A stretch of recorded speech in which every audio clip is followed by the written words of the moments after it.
Class 12 में अनिवार्य हिंदी में एक प्रश्न आता है निविदा का। तो सबसे पहले हम ये समझ लें कि निविदा होती क्या है। निविदा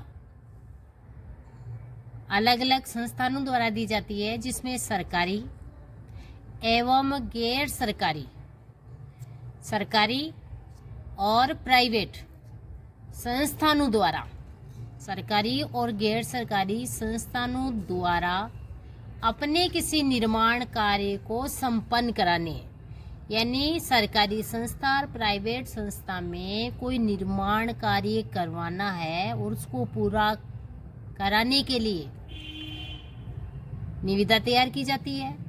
और जैसे कोई सामान की आपूर्ति, कोई सामान हमें किसी से मंगवाना है, उसकी आपूर्ति करने के लिए, निर्माण कार्य संपन्न करने के लिए और सामान की आपूर्ति करने के लिए, उक्त कार्य करने के लिए हम जिन व्यक्तियों को सूचना देते हैं, किसके द्वारा सूचना देते हैं?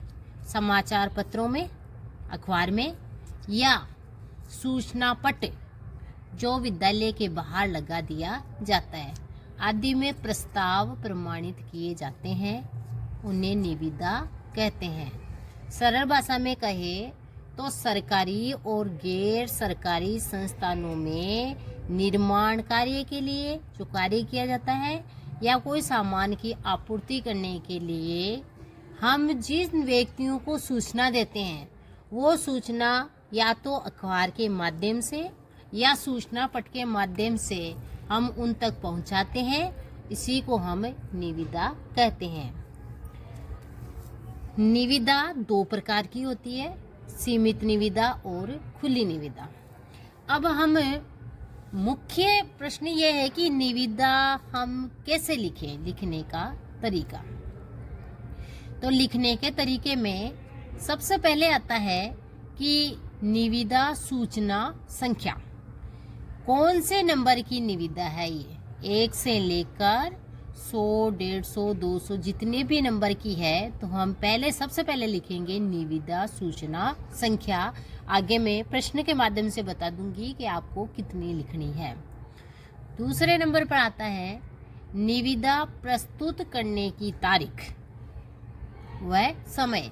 निविदा जो हमने प्रस्तुत की थी उसकी हम तारीख लगाते हैं और कौन से समय में हमने प्रस्तुत की थी। फिर तीसरे नंबर पर है निविदा खोलने की प्रक्रिया का निर्देश। हम निविदा को भेजते हैं और उसके बाद कब खोली जाएगी उसका भी निर्देश दिया जाता है। फिर चौथे नंबर पर कार्य पूरा करने की समय सीमा।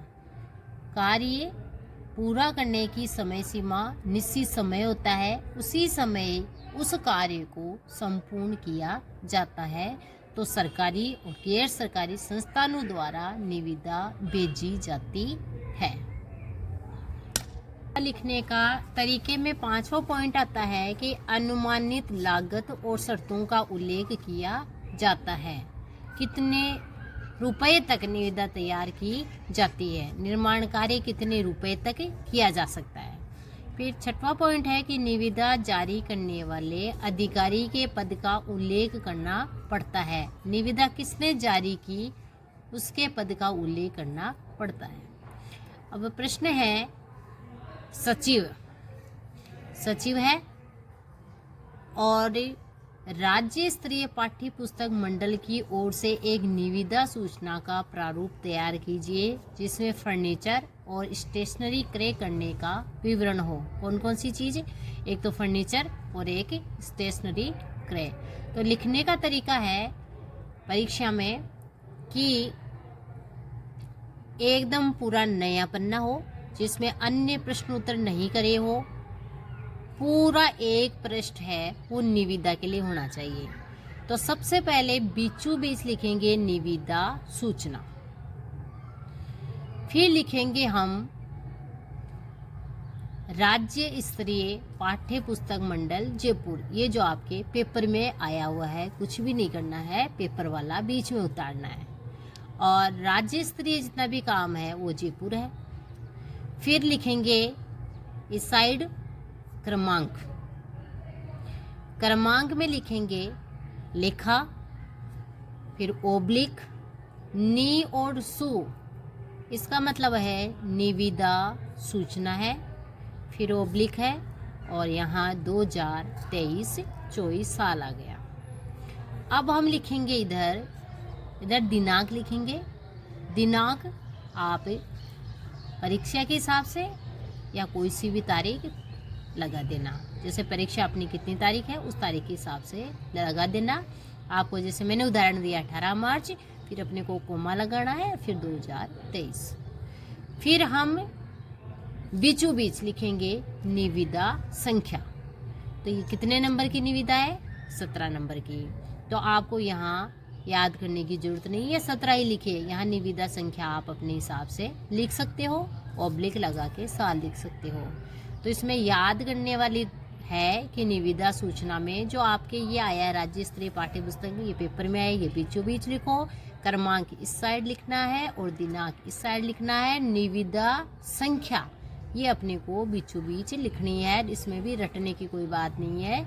17 मैंने लिखे, आप 20 लिख सकते हो, 25 लिख सकते हो, लेकिन 100 के बीच बीच में आप लिख दो। ये साल हो गया अपना 2023। अधो हस्ताक्षरकर्ता, अधो यानी नीचे हस्ताक्षर किए हैं, तो ये सचिव है, और सचिव है वो लिख रहे हैं किनको? राज्य स्तरीय को। तो साइन किसके होंगे? हस्ताक्षर इनके होंगे, किनके? सचिव के।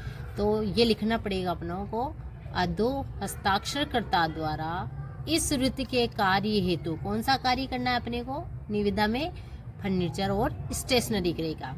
निम्न विवरण के अनुसार सामान की आपूर्ति हेतु प्रतिष्ठित निर्माताओं, निर्माता जो तैयार करेंगे कौन कौन? फर्नीचर और स्टेशनरी, प्रतिष्ठानों से निविदाएं आमंत्रित की जाती है, जो निर्धारित तिथियों को, समय आया ना निश्चित समय, दोपहर 2 बजे तक प्राप्त की जाएगी तथा उसी दिन कितने बजे? 3 बजे इच्छुक, इच्छा रखने वाले निविदाकारों के समक्ष खोली जाएगी, यानी बहुत सारे आएंगे और उनके समक्ष खोली जाएगी।